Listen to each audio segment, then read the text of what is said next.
Online బెట్టింగ్ల కారణంగా ఎన్నో దారుణాలు చోటు చేసుకుంటున్నాయి. కొందరు మితిమీరిన అప్పులు చేయడం, మరికొందరు కుటుంబాలను రోడ్డు మీదకు లాగిస్తున్నారు. ఇలాంటి సంఘటన మెదక్ జిల్లా చిన్నశంకరంపేట మండలంలో చోటు చేసుకుంది. చిన్నశంకరంపేట పంచాయతీ పరిధిలోని భాగీరథిపల్లి గ్రామానికి చెందిన ముఖేష్ కుమార్ అనే యువకుడు జల్సాలకు అలవాటు పడి భారీగా బెట్టింగ్లకు పాల్పడ్డాడు.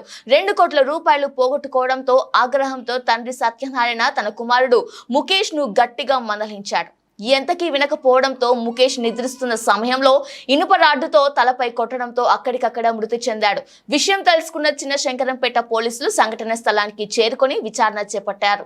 రామాయంపేట సిఐ వెంకటేష్ సంఘటన స్థలానికి చేరుకొని శవాన్ని పరిశీలించి కేసు నమోదు చేసుకుని దర్యాప్తు చేస్తున్నారు. శవాన్ని పోస్టుమార్టం హాస్పిటల్ కి తరలించారు. మృతుడు ముఖేష్ కు భార్య రజితతో పాటు ఒక పాప ఉన్నారు.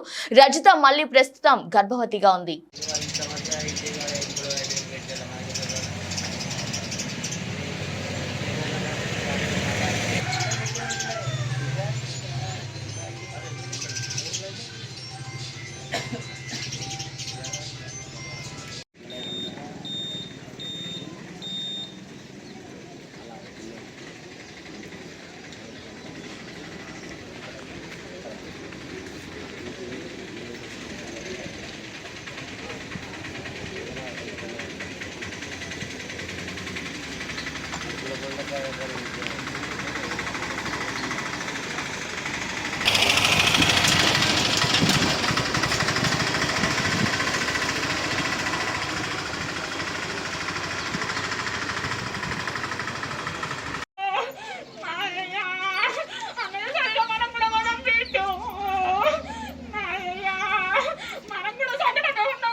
ఒక్కరితో ఉంటుంది కదండి.